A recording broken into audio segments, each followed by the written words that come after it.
Good day, everyone. Thank you for joining us for what promises to be a timely and critical conversation about one of the most transformative forces in higher education today, the rise of artificial intelligence in the classroom.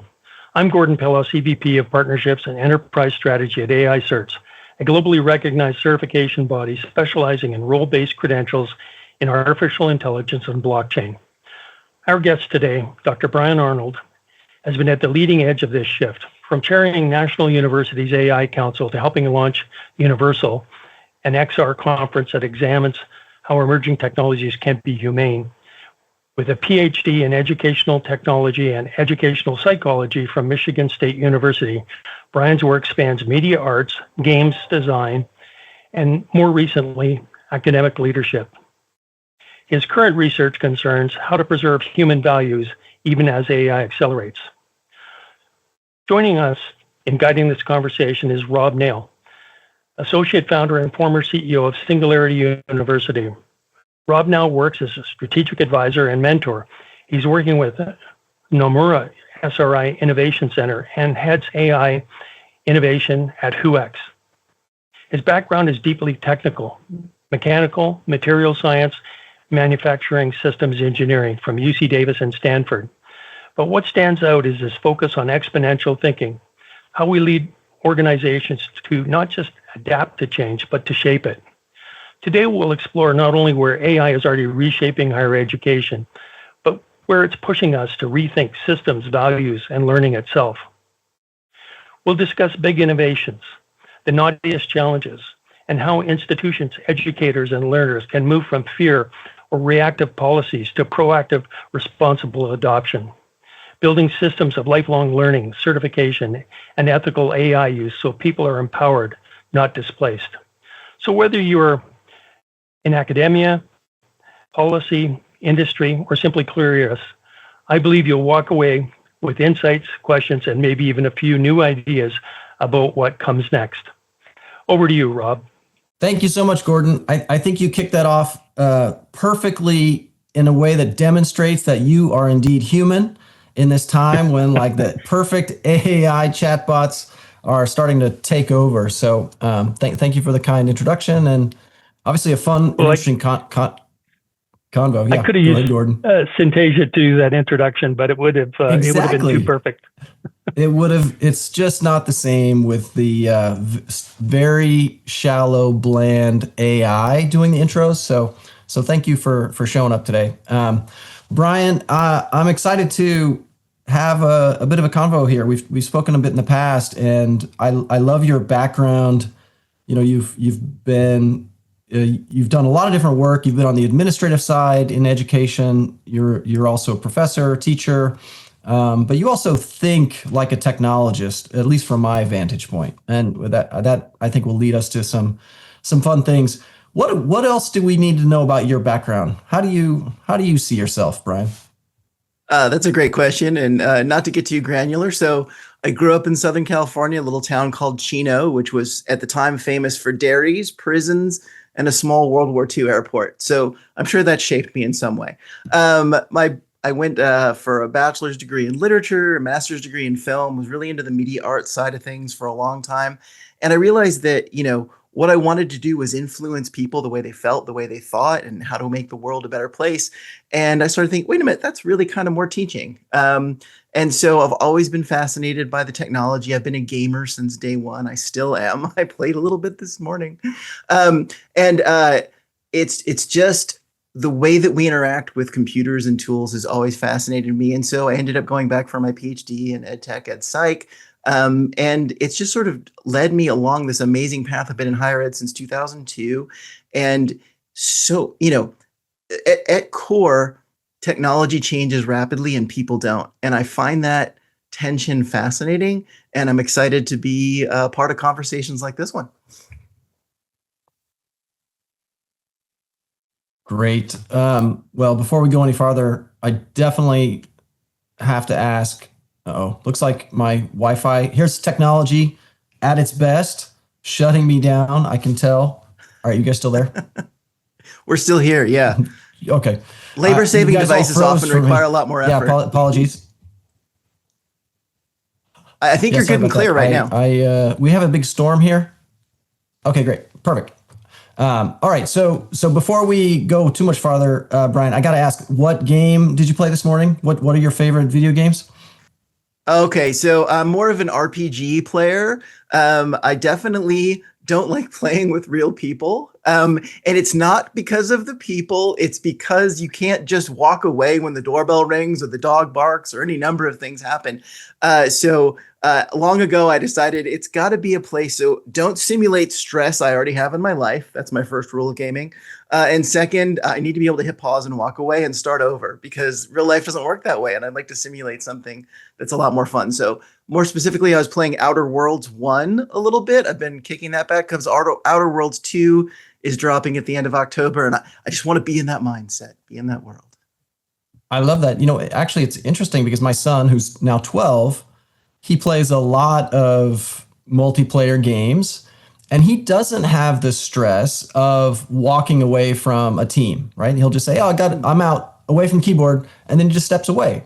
And I, you and I were of a different generation, and I do have a little bit of that social anxiety working with teams. It feels like too much pressure, but that doesn't seem to be I don't think that's what the next generation are actually wired for. So I think that's going to be a theme today, which is us old white guys, actually. We have a specific perspective that might sort of be a factor here in how we think about it. So maybe we keep that in mind as we go along. But the one thing in your background I definitely want to touch on too in recent history is your writing around the humane technologist. Can you? I've gone back and read most of your blog articles, and I'm pretty excited by your perspective here. Can you tell us about the humane technologist? Sure. So that idea was born of on LinkedIn, you can create what they call a newsletter, which it's a blog. And basically, what I wanted to do was to start putting out the idea that while we're enjoying all of these new tools, there's a self-regulation and there's a responsibility on our part to advocate for better tools that serve us, that we don't serve them, tools that enhance our well-being, and have that designed into the DNA day one, not as an afterthought, not as a feature. And actually, some of my thinking was, we've had some good conversations, Rob. The idea that, yes, we could throw stones at the large companies and say, oh, no, we want this and we want that. And they're going to be motivated by different things than we are. But what can we do at the grassroots level, feet on the ground? I don't have a high level job at Google. What can we do to raise our literacy, our fluency, and our understanding so that we make good, healthy choices about how we use these tools to amplify ourselves rather than to simply be harvested as data? Well, that's a target-rich environment. I tell you, there's not a single app or platform that we can't have this discussion about. But maybe actually to test that a little bit, if we zoom back to like 2015, 2016, using Facebook specifically, I just remember my mother using Facebook and getting in touch with friends that she hasn't talked to for 20 years, and it being very positive. And then 2015, 2016, right, you started to see something happen, which was basically introduction of bots and a lot of other stuff. And that's having some impact.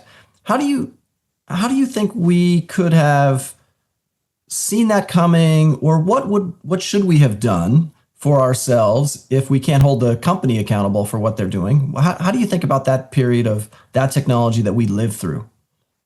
That's an excellent framing question. I appreciate it. So this comes down to having the tools to critically consume the content.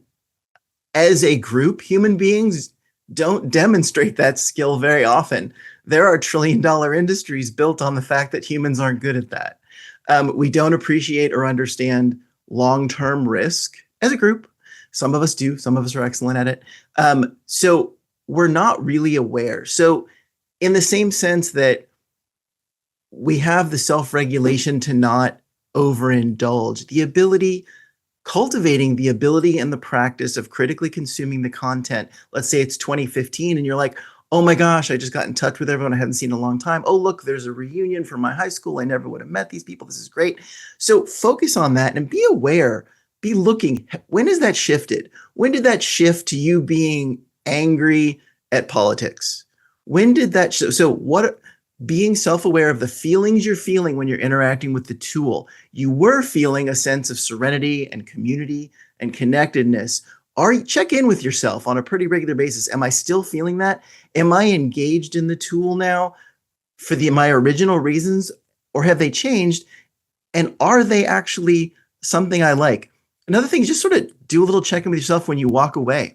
When you close that thing down, are you feeling better or more of what you wanted than when you sat down? If you're not, you might be sort of falling into an algorithm, and it might be worth reflecting on what's going on here and what is it I really want, and am I getting the gratification I'm seeking? And if not, can I shift my behavior, or do I need to step away? That sounds like a great playbook. However, it feels like you're kind of you're singing to the choir, right? I actually am somewhat aware and I see it, but how do I tell my mom? Like my mom, like mom, you seem to be a little unhealthy with what you're watching. And any advice for how to gracefully bring that to those we love who may be struggling?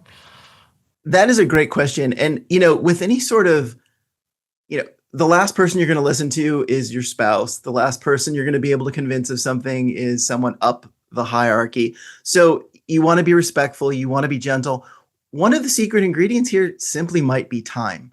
It might be being able to point out enough times, enough statistical evidence for that person to sort of see that this isn't what they want. And they also need a way to save face when they change, right? So definitely confronting them, calling them out, pointing out they're not doing it the right way isn't a great strategy. But if you can gently point out, third person it, this is what I've seen, this is what other people have happened, that kind of thing. But I think a one-time conversation, I personally don't see that being successful if someone has an embedded behavior that they're getting something out of that they like. Right. That's totally it. Thank you for that. That was sort of a non sequitur a little bit, but boy, that feels so important to me, and I know to a lot of people too. Yeah. So the topic today really is about AI, because that is kind of an amplifier of so many things, and it is the hot topic. I'm curious a little bit about your interest in AI. When and where did that start? How are you using AI today? So, of course, along with being a gamer, I'm a science fiction geek, right? So all of this stuff is always magic, right? I mean, any sort of any sophisticated enough technology feels like magic. So, and that's actually a trap too, because when you view the technology as magic and sort of this moment of childlike wonder, there comes a point, and I think Gartner Hype Cycle calls it the trough of disillusionment, when you realize what it is and what it isn't. And then that childlike wonder turns to childlike petulance, right? And we're like, oh, it's not magic. It just does this. It's just a pattern recognition machine, blah, blah, blah, blah. So what drew me to this was what's always drawn me to technology is how does this, move us into the future? How does it amplify our ability? And I've always been interested in using the tools. I definitely used a computer from a young age. I was always following it. So November 2022, when it was like, hey, AI is commercially available, I was like, the starting gun has fired. I was running around, the sky is falling, telling everybody. And of course, I was the guy who always talks about technology. It's like, sure, Brian. Yep, it's fine. Don't worry about it. It's just the calculator. It's just just one of these things. It's the newest app. Calm down. So about a year and a half later, people are starting to go, oh, you know what? This is actually a thing. I think I've wandered off your question, but that's kind of what drew me to it is as soon as it became commercially available, as soon as this came from some of high level folks being able to use this tool in sort of a black box behind the curtain way to this is center stage. This is part of our culture now. To me, again, that idea that the technology was there, but the people are still people and they're slow to change, like the parents, so how do we prepare our culture to adapt to this? We don't have norms. We don't have rules. We don't have at first it's like, can I use it? Can I not use it? Can I do this? Can I do that? And no one knew. There were no rules. There were no cultural norms. Is this offensive? Is this stealing? Right? There just weren't rules. And so people started sneaking their AI, and then people were, this is how much use, this is not. So just how do we get people comfortable so that they can have the open conversations, be transparent, and partner with this tool in a way that serves them in a healthy way? I love that. I think those are some good tips. I'm curious, how do you do that for yourself? You're obviously very self-aware and curious, and so you're looking at these things, but are there any particular things you're doing to keep up with AI, to learn, to go deeper into the technology and to understand what it is and isn't? It's a great question. And part of being self-aware is I catch myself constantly what I think of as overusing it. I'm not saying over reliance, but I work it into my workflow, and I'm back and forth and back and forth. And places where I used to take a beat, where I used to rest because I needed to sort of figure out a new strategy, those little oases of calm have been removed. And so I get in this sort of stimming cycle where back and forth and back and forth. And so I have to consciously self-regulate and say, hey, take a beat, step away. Can you be That being a little said, more specific? Can you be a little more specific about where you're using it? Like in what use case? What's the workflow you're talking about?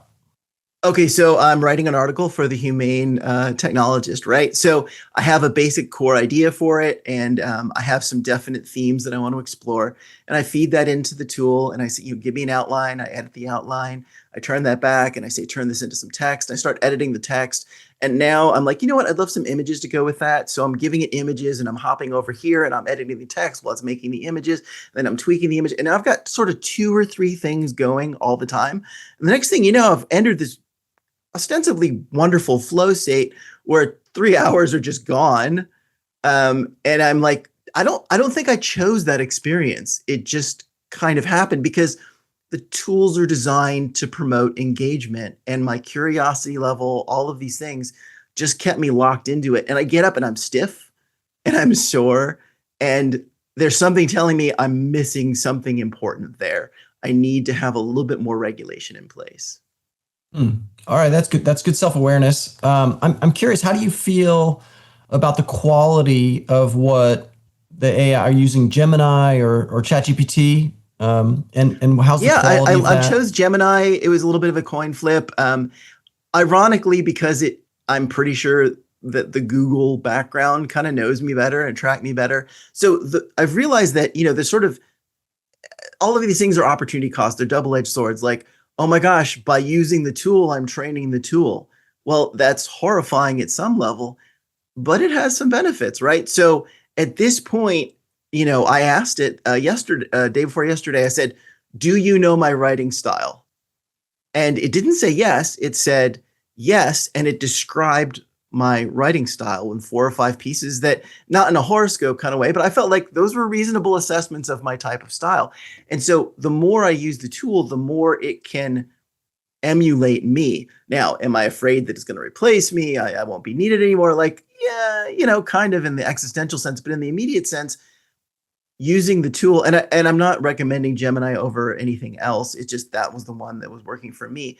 The more I work with it, the more I'm explicit with it and train it and partner with it, the faster it is in getting me to what I want, which to me is somewhat the point. And arguably, I think for most people, efficiency is the most important value. They'll trade almost anything for it. So yes, you're training it. It knows you. It can emulate you. On the other hand, it knows you. It can emulate you and can save you some time being not only another person in the room, but, and there's an echo chamber danger here, but another you in the room. Well, I think you've done a good job of keeping your voice in your articles, which I think is a bit of a trap for a lot of writers and people out there, where they just sort of give up their voice completely and let AI, spit out whatever it's going to spit out.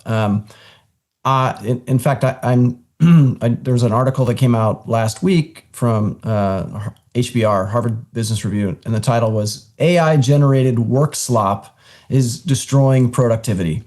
And I can see that from the standpoint of there's this tendency. You said, a lot of people are just striving for efficiency, and so Gemini or ChatGPT pumps out this what looks to be a really great framework and article and things, and you're like, okay, well, I'm just going to turn that in because it looks good from the outside, without necessarily really interrogating and editing it properly.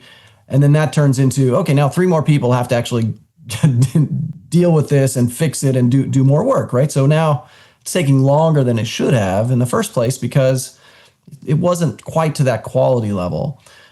You just demonstrated a different challenge with productivity, which is it gives you more to think about, and so you're curious and you keep going further and further in different directions. How do you stay on point and manage quality? Like how do you look at those two things? That's a great point, a great question. It kind of goes back to what I was talking about before about that self-regulation. So it needs to be, humans entering the prompt, humans evaluating the output, humans standing behind whatever that output is. You can't say a corporation did it. You can't say AI did it. At some point, there has to be a human accountable for whatever is shared. And if you skip your own responsibility step, in the example you gave, what you're doing is you're kicking the problem downstream. Someone else will either have to take care of it or it will be ignored, right? So much has changed and so much is still the same. You still want to look at your own writing and say, would I want to read this? Right? Would I be interested in this? Or does it just sound like more AI slop, churned out, generic, whatever? So I think the key for that is to see yourself as, so first of all, AI is your assistant, you're the boss, right? So if your assistant does something and you're held accountable for it, right? That's how that's supposed to work. Not just throw them under the bus and hire a new assistant. So if you see yourself in that role that you are the boss of this bot, then you're accountable for it. Then you're going to scrutinize it. You're going to take a hard look at it. But that's only if you're creating something that you deem worthwhile. If you, and I'm using this as a generic sense, feel like someone's asked you for an X, I need this kind of a document for this sort of form. It's going to go be sent to this place where no one's ever going to look at it. I mean, it's pretty tempting, right? Just to get some filler in there. So, cultivating a sense of accountability is one of the durable skills, I think, for now and for the future. Perfect. And that is a perfect segue into education. So let's talk a little bit about AI showing up in education.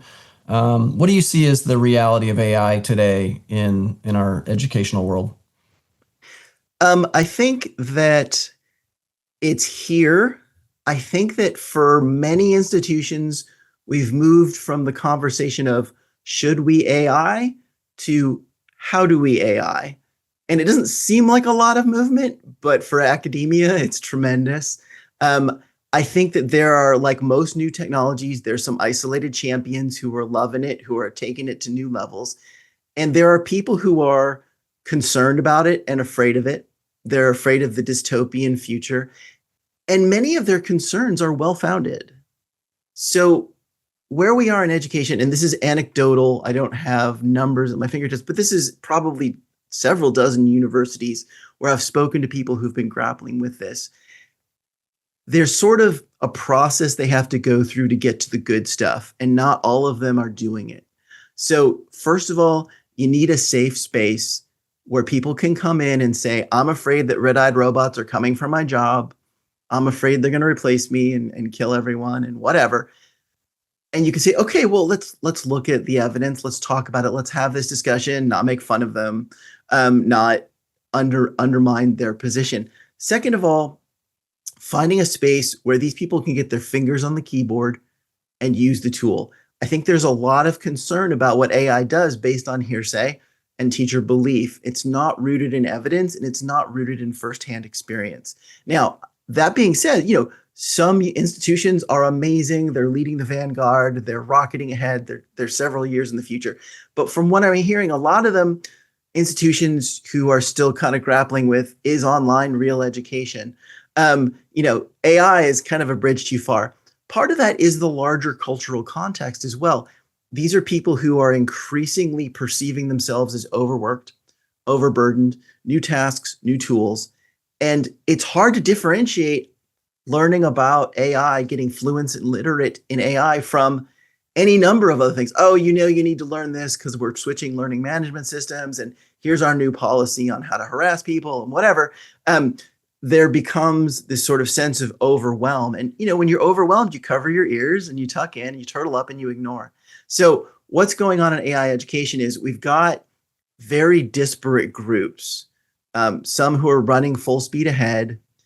All of this is under the aegis of some sort of common shared governance in place to let people know what's okay and what's not okay.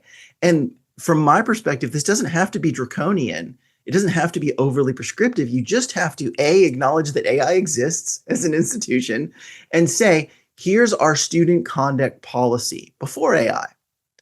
Here's how we're moving it a quarter inch to accommodate all of this. This is how we're going to handle this issue in the future. Teachers, let's find a non-combative way to grapple with this. Faculty and administration, if you're using this tool, let's be transparent about it. You won't be penalized, but let's be honest so that we can actually assess how these tools are being used, their impact. We're using them in a way that's protecting our students' data. We're using them in a way that protects our institutions' data. Because again, if you sort of pretend it doesn't exist, which is happening in some institutions, then people sneak it. And so valuable proprietary information goes out the door. So what I'm seeing is all kinds of different levels and a very clear need for a foundational level of understanding among everybody who touches the process of learning. And then opportunities for people to take deeper dives and more nuanced approaches so that institutions of higher learning, degree granting institutions, can stay relevant as the nature and the world of training changes with all of these new technologies. That is a brilliant sort of holistic look. First, addressing the reality of the situation, right? This is here, people are using it. Let's not let it go into, I think the term is shadow AI, right? So this thing where people are actually using it, but we're not paying attention and there's no guidelines. That's a big problem for sure, especially in the corporate world today. But so I love your approach of let's create an environment that acknowledges like where we're at, creates a first step to setting some guidelines of how to use it, and then establishes that space for exploring and being able to do more in the future. But again, starting with where we're at today and just make it a safe space. If I could add one more piece to that before you ask. Please. Another thing that I've sort of seen is there's sort of a tendency like, oh, it's technology, let's hand this to IT. And I love our IT guys to pieces. But it's not necessarily their thing, right? Just because it's a technology, that this is a cultural piece as well as a technology and a training piece. And not only should you not necessarily hand it to IT, or maybe you do, but think about it, is that this should come from an institutional level. If this comes from the technology department, it suddenly becomes colored. I said technology, yeah. It's with that department's politics, and it just needs to exist as an institutional cultural piece. Really good point. This is not just a new technology. This is change management, right? It's affecting culture. It's affecting talent. It's affecting skills, and so all of those groups do have to participate in that. And you're right. Not many organizations are treating it that way, and that's probably a big opportunity. Great. You did talk a little bit about foundational understanding. Do you? We're here on behest of AI certs. Do you see any foundational educational programs that are successful that companies are and educational institutions are using to sort of set the bar for that conversation? What do you see people doing maybe as a best practice as an organization to get everyone up to speed at the same level? So what I have seen at National was, a very short course. What is AI? How do you use it? How do you use it at our institution? Really quick. Is it preparing people to go out and use AI in a big way? Not as much as it's part of that demystification process, that normalizing process, that fingers on the keyboard process. So what it does is it sends a clear signal. This is important to the institution. And here's just absolutely the basic alphabet of what you need to know. Then for the people who are actually going to carry the ball forward, they need something a little more sophisticated, something that's going to be updated on a regular basis, something that has robust research behind it. Not that the institutional piece wouldn't, but institutions tend to create sort of an inoculation version of the content, and you take it once and suddenly you're AI savvy. But these things change rapidly, and the ability of institutions to create that new content is not always that robust. So having something like AI certs where you have fresh content, up-to-date content to then build on that basic foundation is then going to then empower the institutions to be able to really lean into it and stay relevant through the changes.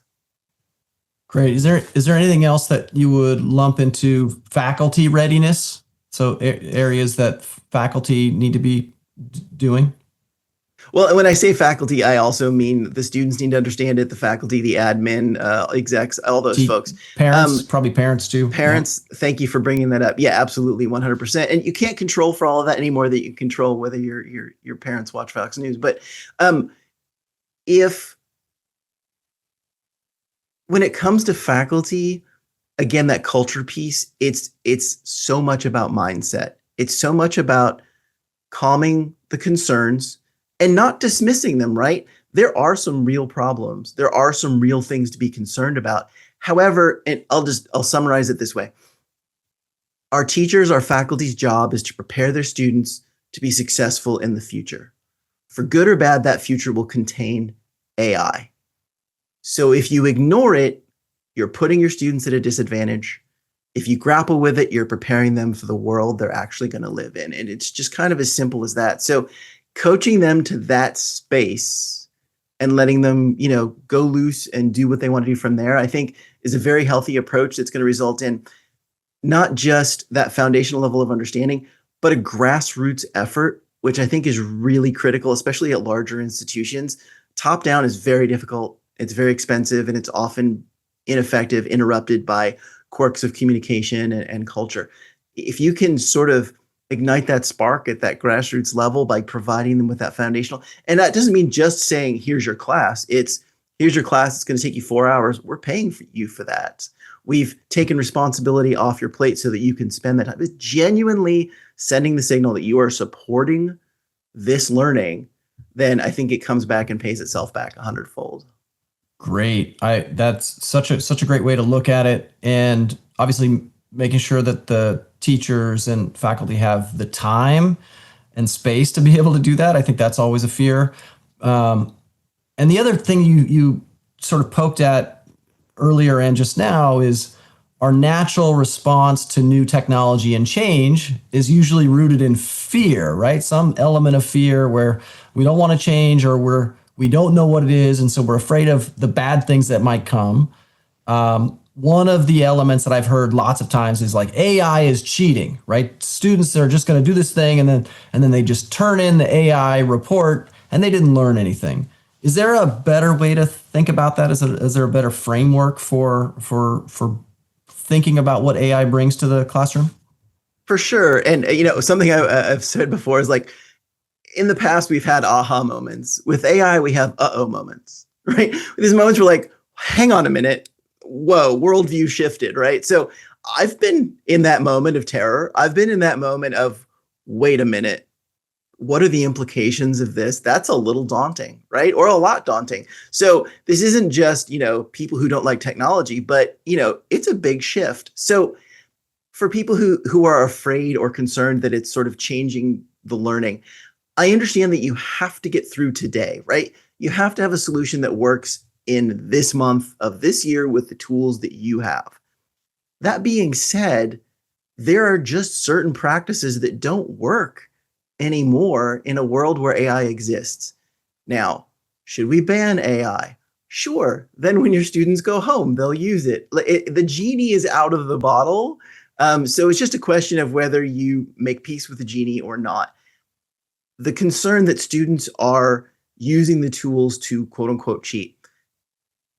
There are lots of reasons for cheating, and they're rarely the tool. It's the way that they cheat. But the reasons students cheat are often rooted in some sense of scarcity. Either they don't believe the assignment is worthwhile, and I'm not trying to be mean, it's their perception. They don't believe they're capable of being successful at the assignment, so they may as well cheat. And there are other reasons, other pressures. A lot of, especially at college level, students have a lot of different demands on their time, and they're just juggling chainsaws and trying to figure out how to make it work. So bulletproofing old assignments against AI is an arms race that will almost always end in damaging the student. It is frustrating for the instructor. It's frustrating for the institution. It's not fair.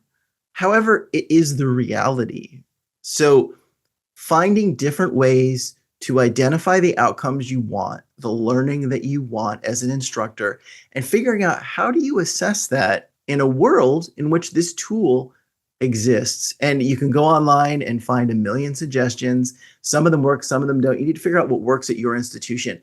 But for good or bad, these tools exist. And unless you're going to sort of seal your students away while they're having an experience, which is an option, it's just the reality. I love that. I think we can argue a lot about whether our testing structure, standards that works for learning or not. On a previous call, you had actually said something to the effect of we're moving from a schooled society to a learning society. Can you share more on that? What does that mean to you? Yeah, well, pulling back 40,000 feet, in general, people are living longer. In general, people are working longer.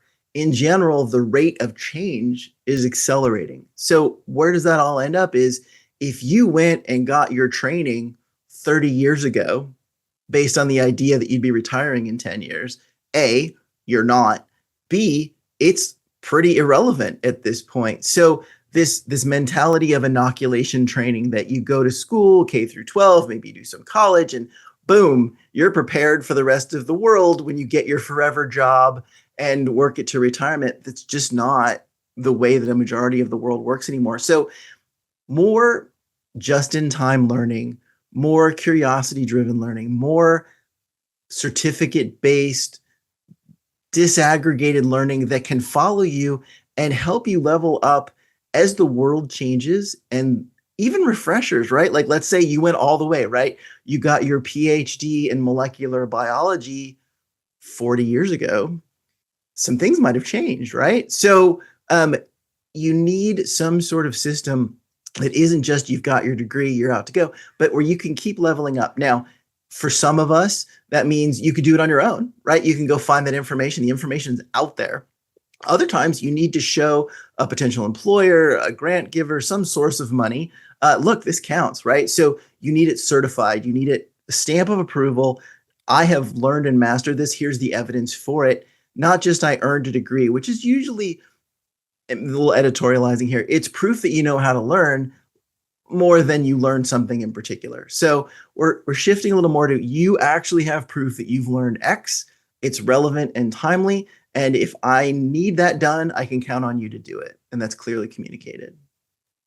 Yeah, I like the idea of taking the weight off of that one and done approach, the inoculation method, right? So if the degree, in fact, the workforce, we've talked about this in the past, where a lot of employers are realizing that a 4-year degree is not necessary for hiring for most roles. It's kind of a proxy, just like a big checkbox for a lot of other things. And we can be much more nuanced to what skills we're actually looking for, right? And so I think that speaks very directly to what you're suggesting here. I love that. I think it's also another signal for the higher institutions of learning, because a lot of these larger companies are also offering their own training targeted in that. And so the institutions need to say, okay, if someone can go there and get their specific thing that they need that's guaranteed to align with the company, what are we doing to remain relevant in that space? Right. So there's now a more fluid range between the academia and the corporate world and potentially beyond. That feels, more appropriate for the time we're living in. I'll be very curious to see how the government's role. Actually, maybe I'll ask you, what do you think is our regulatory approach? What should it be here? Because we're sort of standard setting bodies for education. They're not really keeping up potentially with what's available. How do you think about the evolution of regulatory in this space? So this is not an area where I've invested a ton of my time or effort. So I hate to overstep.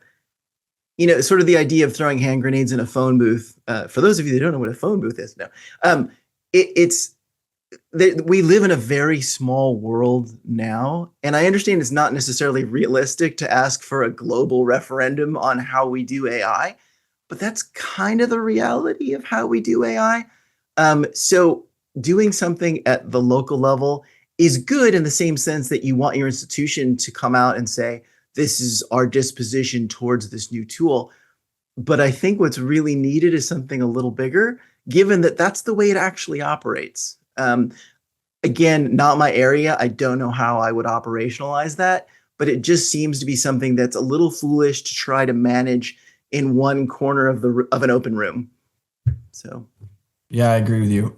It's not my space either, but it definitely feels like right now everyone has to take their own responsibility for navigating and adapting, right? And at the same time, we have to take a tops-down approach to helping people see what's available and find good paths.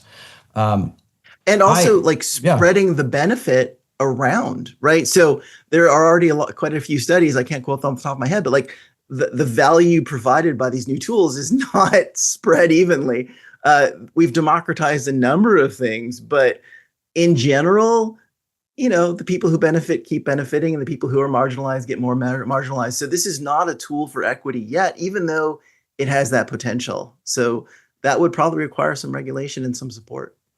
Right. And that, I would say, is maybe one of the biggest risks we have is the growing gap, the equity gaps with technology. I think I personally have a lot of fear around that, because I don't really, we know that regulators, they are slow. They can't keep up with the pace of technology, right? And so we are in this very interesting moment where things are racing ahead, and we're in the messy bit trying to figure it out and figure out where we want to go and what we should be doing. And I think there's a tendency to sometimes learn the wrong lesson. So people who raced into AI early on, some of them did it without a lot of thought or dexterity or skill. They didn't do it well. And now the examples in front of many people are 95% of these things are trash. They don't work, right? Well, yeah, if you do something poorly, it doesn't work. So the only analogy I can think of for recently is, online learning was sort of marginalized for a while, and then COVID hit and everyone had to do it. And people did it with chewing gum and wishes and string, and it wasn't a very well-coordinated effort. So now that we're on the other side, people are looking back like, yeah, online learning sucks, right? Because they had a bad version of it. And I don't think the tools are getting their due consideration when we're focusing on the biggest examples and not really drilling down into why did those examples not work, rather than, see, told you it didn't work. We're moving on. We're going to regress and keep doing what we used to do, but faster. Wow, that's a great point. And that you mentioned critical thinking before. It feels like that's our approach to a lot of things. It's either good or bad. There's no nuance in between that we can actually have a real conversation about. That feels like an important distinction here that we need to make when we start talking about AI. In fact, that's maybe the first one we should start with. AI is a big loaded term that goes from machine learning all the way through automation to generative AI, which is what mostly we're talking about today, right? Is a very narrow area of capability with artificial intelligence, which is this ability to, with natural language, to be able to interact with this tool. I'll call it a tool for the moment that can actually respond to us and generate interesting language responses based on access to the internet and lots of other data sources. How do you think about AI? Like, do you have an expanded view of what AI is? I love every point you just made. And, there's sort of, again, so much of this, it sounds like technology, but it's human psychology, right? We tend to flatten what is complicated, right? It's much easier if whatever it is fits on a bumper sticker. If we have to unpack it and it's got nuance and exceptions and it depends, well, that's a lot of cognitive load. And frankly, I'm busy, right? So we call the whole thing AI. What I'm thinking of is, what is the user using at home, which is usually a large language model on one of the major brands.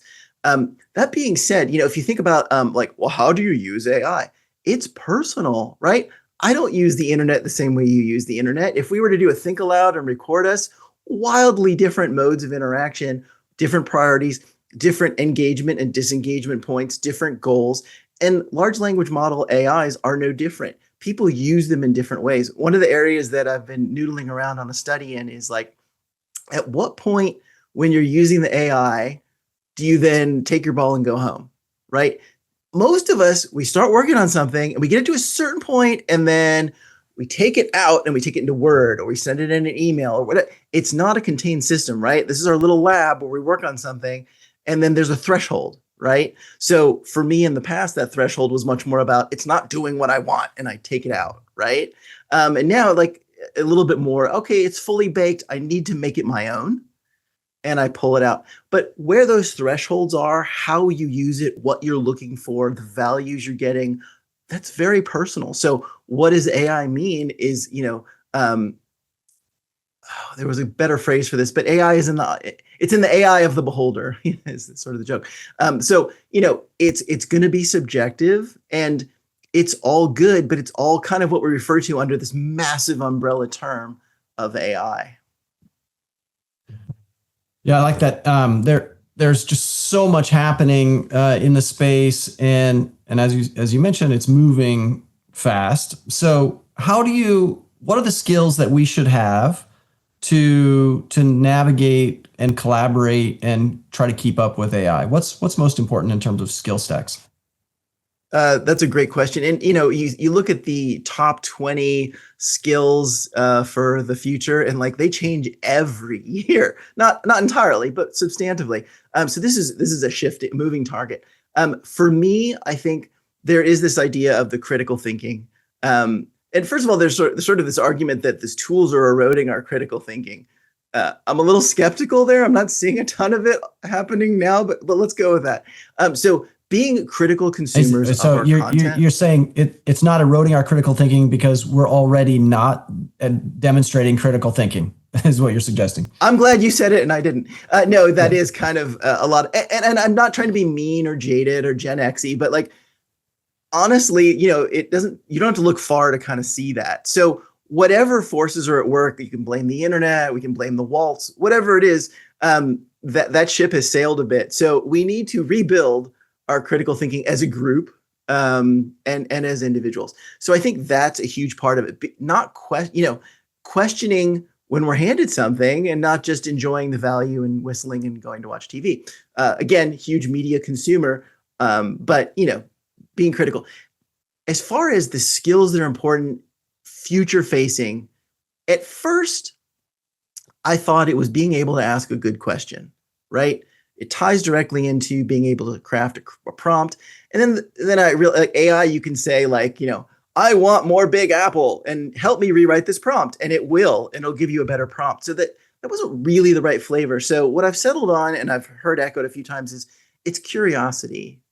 It's when you're given something, having that drive to know more, to push deeper, to question what it is that you've got. How does it work? Why does it work that way? And just keep pushing that envelope and disappearing down that rabbit hole. Now, there's always the opportunity cost. Now you're engaging with the tool more, whatever. But I think long-term, so much of what we do, especially in the white collar space, is going to be automated at some level. I do think curiosity is going to have a much longer shelf life than a lot of the other skills.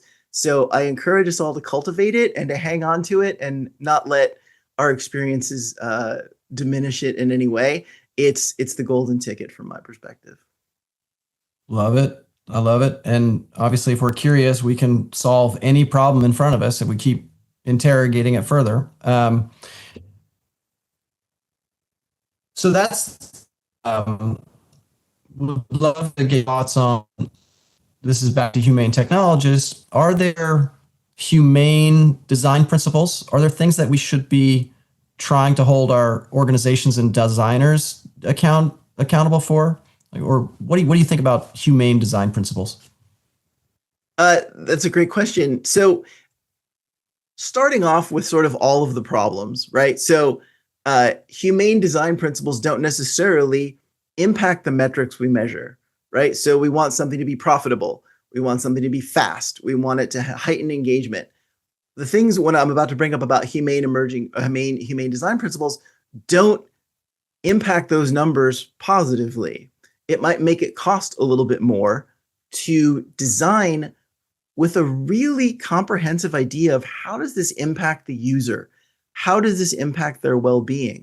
If they're being encouraged to maladaptive behaviors, if they're being encouraged to behaviors that aren't in their own best interest, that's not a humane technology. What resources do people have if they have an issue with the technology? What resources do people have if they need help accessing the technology? And how do we start in the very basic blueprint stage of design and bake that in? It's not necessarily profitable. However, when we ignore it, we benefit in the short term and we pay for it in the long term. We create problems downstream. This has come up earlier. So what are some of those practices is really looking at who is your audience for this technology beyond the people in the room. Like, everyone here likes it. We all think it's great. We've all got two hands. We've all got, feet. We've all got a lot of disposable income. This totally makes sense. What if you weren't that person? Really asking that question and how would this impact? Also, like, what is the real goal of it? Is the goal to make people's lives better in some way? Or is it to simply harvest them as data? Is it to generate clicks? Is it, if it's not a humane-based goal, dig a little deeper, push a little further. How can you turn this into a wonderful headline for what a great company you are by, from the beginning, tackling how this is going to impact people in a good way and not sort of try to tack it on at the end once you've gotten complaints about the people who've been damaged in one way or another from using it. Oh man, I feel like you opened up a huge can there. I pulled up an article this morning from the Institute for Art and Ideas, and the headline is "Progress is Humanity's Worst Idea." And it basically was to this point that really, our built world is largely valuing growth, economic growth and GDP over our environment, our health, our wellness, and that just sort of cascades all the way down. So it feels like there's this sort of systemic perverse incentive for more of that. And it's so hard to get out from under. So we talked about this newsletter I have, The Humane Technologist, right? So I'm about to hit 500 subscribers and I'm doing my little gamer dance and I'm excited. And I'm like, this is exactly the problem I'm talking about. That I'm focused on hitting a number of engagements rather than what is the positive effect. And it's so built into the way that we do business. You really, really have to be vigilant, to be aware. It's difficult. It's a challenge. That is such a great example. Thank you for sharing that. So what is the outcome that we could celebrate that you, even just with your newsletter, that you're bringing to other people? Like, what are the other outcomes that might be more healthy that we should be celebrating there? Any ideas? Well, what I'm excited about is to be able to celebrate testimonials, people who have taken the information and applied it and had a result, even if it's a bad result, then they learn from it. Like learning happened based on this content being out there. It pushed the conversation. That's a wonderful metric. Very hard to measure, but that's a wonderful impact. I'm exploring some guest authors, adding some different voices you don't normally hear from. These are all pieces that I think would be wonderful. Those are the metrics that I think are humane. But gosh darn it, I'm looking at that number and that's what I'm excited about. And I'm like, it's so hard, because that's the way the systems are built. Well, I love, at the very least, you at least change the conversation and put it out there. That's where we start, right? We have to be aware of where we are and at least put that on the table. I'll just share with Singularity University. One of the things we did early on was we coined the term trying to become a billionaire means you are positively impacting at least 1 billion people. And we really tried to move it away from the financial element, right? But it's just so woven into everything that we do in the business world. It's a really, really tough space to, especially right now where, we're really kind of moving away from the conversation about equity and inclusion and so many other things. So it feels a little disheartening. How do you stay hopeful in this moment? That's a great question. So, and also measuring impact and then being specific, positive impact. What is impact? And honestly, positive for one person is not necessarily positive for another person. It's very complicated, right? It's very complicated. Yeah. So part of the way I stay hopeful. How I stay hopeful. So first of all, I'm very childish at heart. I just enjoy the little things. I still enjoy games. I still enjoy my daughter's an adult now and she's a teacher, and I hear about her and her adventures with the little kids, and I'm just heartened by that. Looking for those little moments where you see people do good things that isn't for profit, but just because it's the right thing to do. Those little surprises, those definitely get me through the day. And then the idea of just being a part of the change that I want to see is so invigorating. We all want to be part of something larger than ourselves at some level. And for me, that's being a part of this conversation of what are we going to do with this magic so that our future generations don't curse our names and they think of us as, at least having a shred of wisdom in how we handled things. So that's my goal. That's what gets me up in the morning. I love it. And I still have to ask you, you brought up these terms in a previous call. I think one of our natural reactions to something new, again, we touched on this a little bit, when it's scary, one of the ways to diffuse something scary is humor and levity, right? So just kind of being funny. Can you tell us what clankers and sloppers are? So I didn't come up with any of these terms. I did a little more digging. I think a clanker is technically a robot, clank, clank, clank as they move. But I think it's the phrase has gone through several iterations, and its most recent one is sort of a play on OK Boomer. OK Clanker. It's dismissing a technology or an AI when it gives you a response that makes no sense. Right. So I had an OK Clanker moment. I was asking AI to create an image of a particular cartoon character from a particular time wearing a certain T-shirt. And it showed me a picture of the artist who created it. And that was sort of an OK Clanker moment, like totally wrong. That being said, these aren't stupid systems, right?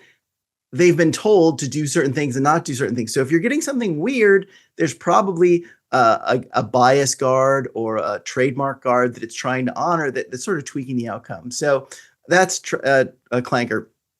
Slopper is a more recent term, and it's a derisive term for someone who just can't do anything without consulting AI first. Like, hey, what do you want for dinner? I don't know. Let me go check with AI. Or, they've just sort of surrendered all of their autonomy, all of their thinking, all of their agency to this tool, and they don't have any of their own sense of self. And so that's someone who's called a slopper. Or, kind of you gave the example before, is like they were asked to submit something and obviously they just asked ChatGPT to do it for them.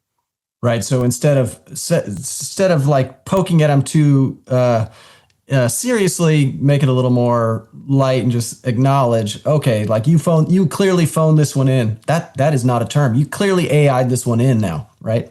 That's a Yep. big problem.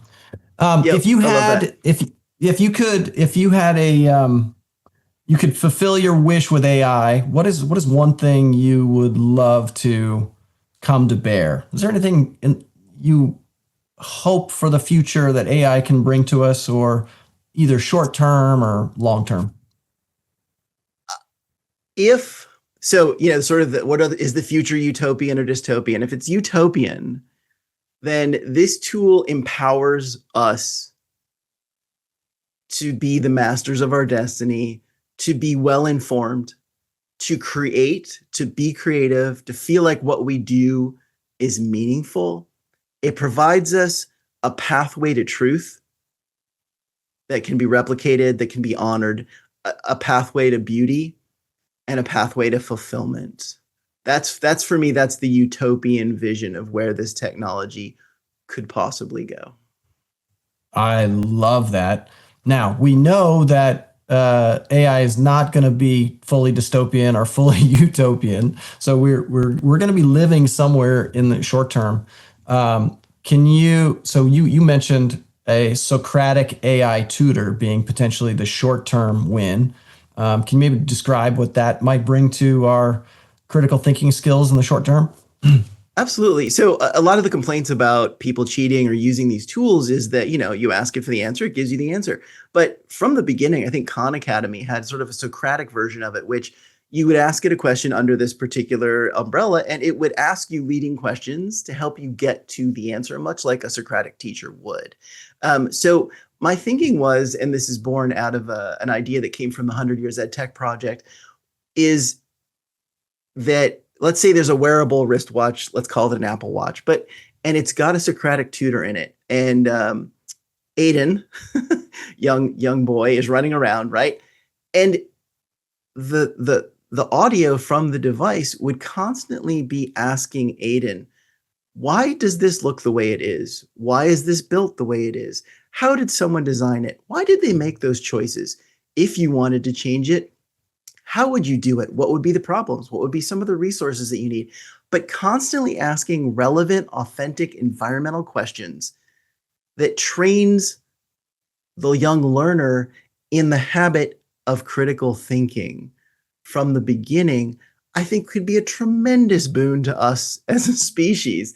It could also show them cat videos, but I think that that kind of a tool could fundamentally shift the way that we view learning and the way that we develop the skills we're going to need most in the future. Fantastic. I couldn't agree more. And for me, that very concept was inspired by Neil Stevenson, man, almost 30 years ago in a book called The Diamond Age, or The Young Ladies Illustrated Primer, right? And back then we didn't have tablets or iPads or iPhones. And he basically described the same kind of thing as an AI tool that stays with you and just helps you ask questions and learn from your environment real time, right? And I think we're at the dawn of that coming to reality. I think love that. Also, that's a very good book, Yeah. just in general. Oh, it's an amazing book, right? And it is dated in some things, but boy, it's very prescient on so many. And this concept that you just sort of laid out, we need more people thinking about what the potential vision could be and how that could affect our future. I think we're just about out of time. I'm curious, are there any books, movies, sci-fi? I love sci-fi. Any sci-fi out there that you're particularly excited about that gives us something to think about for the future? That's a great question. In general, I sort of encourage people not to take their lessons from science fiction, because science fiction is narrative, right? And narrative requires conflict to make it interesting. So the technology has to turn into an evil red-eyed robot, or else there's no story. So it's almost always a source of inflated concerns and fears.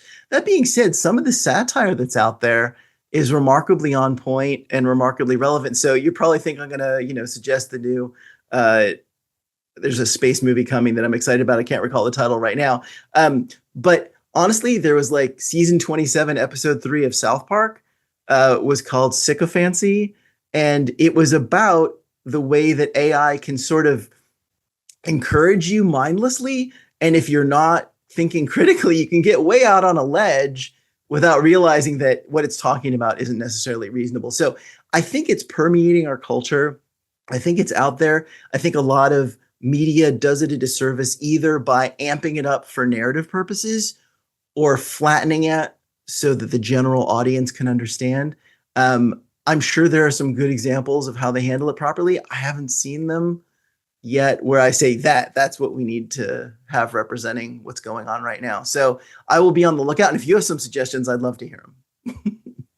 That's great. Brian, thank you so much for your time today. You definitely, your perspective is so grounded, some great wisdom and some very human elements here that I think we can all take into consideration as we race through this crazy time. Please keep writing with the Humane Technologist. I think that is a brilliant voice and a perspective that we could definitely see lots more of. So thank you for your time today.